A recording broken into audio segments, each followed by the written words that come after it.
A ver, la idea del lavado de cerebro suena a pura ciencia ficción, ¿no es cierto? Pero, ¿y si las herramientas para cambiar una mente de forma radical fueran muy, pero que muy reales? Basándonos en el libro de la doctora Kathleen Taylor, Lavado de cerebro, la ciencia del control del pensamiento, hoy vamos a meternos de lleno en la ciencia, a veces inquietante, de la influencia extrema. Imaginen por un momento toparse con alguien así. Esta observación describe a una persona que ha pasado por una reforma de pensamiento. Y la verdad captura perfecto el misterio de lo que significa que te laven el cerebro. No se trata solo de no estar de acuerdo con alguien. Es esa sensación de que la voluntad de esa persona ha sido, bueno, como secuestrada. Muy bien, vamos a empezar por lo primero. Hay que desmitificar un poco todo esto. Para entender qué es de verdad el lavado de cerebro, tenemos que separar los hechos de la ficción que tantas veces nos ha vendido la cultura popular. Y bueno, este es el gran mito, el que todos conocemos por las películas, ¿verdad? El agente durmiente, una marioneta humana a la que le das una orden y la cumple sin dudar, incluso si va en contra de todo lo que es. Pero, ¿qué dice la ciencia sobre este control absoluto? Como vamos a ver, la realidad es mucho más compleja y, en cierto modo, bastante más inquietante. Bien, ya dejamos atrás el mito. Ahora vamos a lo concreto, los mecanismos. Resulta que el control del pensamiento no es un truco de magia, sino un proceso muy sistemático. Investigadores como Robert Lifton identificaron un conjunto de técnicas, una especie de caja de herramientas psicológica que se usa para desmantelar una mente y reconstruirla. Ojo, que no son técnicas al azar, para nada. Pensemos en esto como un ataque totalmente coordinado. Por un lado, está el control del entorno, que es básicamente aislar a la persona de todo lo demás. Luego, la presión para confesar pecados, ya sean reales o inventados, para romper su autoestima. Y a eso súmenle el agotamiento puro y duro, usando el cansancio físico y mental para que la mente se vuelva más dócil. No es un solo golpe, es una presión constante desde todos los frentes. Arranquemos con la que es quizás la herramienta fundamental de todo esto, el control del entorno. Si se puede controlar cada pedazo de información que una persona ve y oye y con quien habla, básicamente se controla su realidad. Se borran las opiniones de fuera, las voces de la razón, los recuerdos de casa. El mundo entero se reduce a lo que el controlador quiere que sea. Y luego, claro, viene la confesión. Pero no como la conocemos. Aquí se usa como un arma. El objetivo no es el perdón, para nada, es la humillación. Al forzar a la persona a decir en voz alta sus fallas una y otra vez, se destroza su autoestima y se le hace sentir impura, totalmente dependiente del grupo para su salvación.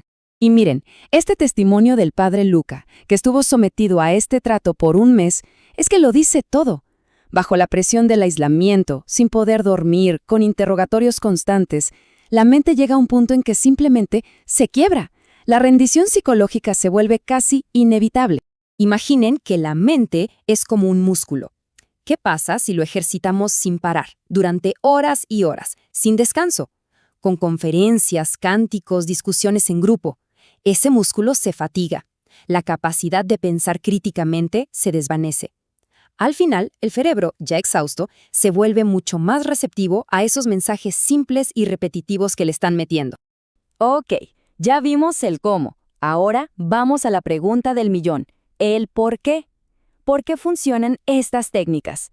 Y la respuesta, y esto es lo fascinante, no está en ninguna especie de magia, sino en la biología de nuestro propio cerebro. Hay un traidor en nuestro cráneo, pero no es lo que se imagina. Casi siempre pensamos que nuestra mente, nuestra personalidad, es como un diamante, ¿no? Algo fijo, sólido. Pero la neurociencia nos dice, un momento, no son diamantes, son más bien como arcilla. No son fijas, son plásticas, se están remodelando constantemente con cada experiencia que vivimos. Esta es la clave del aprendizaje, ¿sí? Pero esa misma cualidad es también nuestra mayor vulnerabilidad. Es que nuestro cerebro no es un hardware fijo, para nada. Pensemos en el síndrome del miembro fantasma.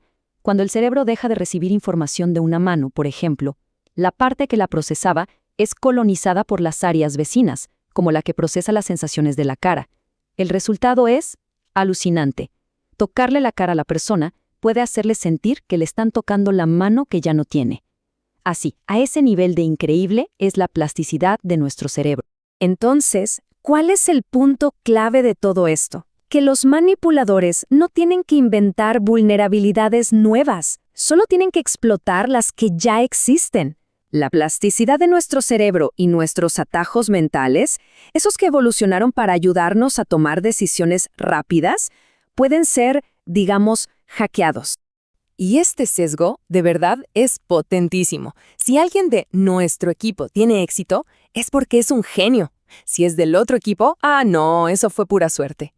En manos de un manipulador, este simple sesgo se puede exagerar hasta crear una mentalidad tóxica de nosotros contra ellos, donde ellos no solo están equivocados, son malos, son inherentemente defectuosos. A ver, pensemos en esto. Nuestro cerebro está cableado para que las emociones fuertes, sobre todo el miedo o la ira, anulen el pensamiento lógico. Y tiene sentido, ¿no? Si te persigue un león, no te pones a analizar las opciones, corres. El problema es que los cultos y los regímenes totalitarios son expertos en mantener a la gente en un estado constante de miedo o indignación y con eso secuestran su capacidad de pensar críticamente. Miren, esta cita, aunque es del siglo XIX, lo clava. Básicamente, cuando una emoción muy fuerte nos inunda, es como si borrara todo lo demás. Cualquier argumento en contra, cualquier recuerdo de que pensábamos diferente, simplemente se desvanece. Es como si nunca hubiera existido. El mundo se vuelve blanco y negro, y la única verdad es la que dicta la emoción de ese momento. Ok, hasta ahora hemos visto las herramientas, las vulnerabilidades. El panorama puede parecer un poco sombrío. Pero, y esto es muy importante, no somos indefensos. La última parte de nuestro análisis se centra justamente en la resistencia, en cómo podemos fortalecer nuestras mentes contra este tipo de influencias. Y aquí llegamos a la idea, quizás, más poderosa de todas. El conocimiento no es solo poder, es protección. Al aceptar que nuestras mentes son de arcilla, que son maleables y no de diamante, tomamos conciencia de esa misma maleabilidad. Y esa conciencia es nuestra primera y la mejor línea de defensa. Entonces, ¿cómo lo hacemos en la práctica? Aquí van algunas estrategias. Primero, hay que desafiar el pensamiento totalista, esas ideologías que te dan respuestas simples y una autoridad absoluta para todo. Se trata de cultivar hábitos mentales, buscar activamente otras perspectivas, valorar la libertad de cada uno por encima de la conformidad del grupo, y sobre todo, aceptar que los problemas complejos del mundo rara vez tienen soluciones fáciles. Y esto al final redefine lo que es la libertad, ¿no? No es un estado pasivo, no es algo que se tiene y ya, es un verbo.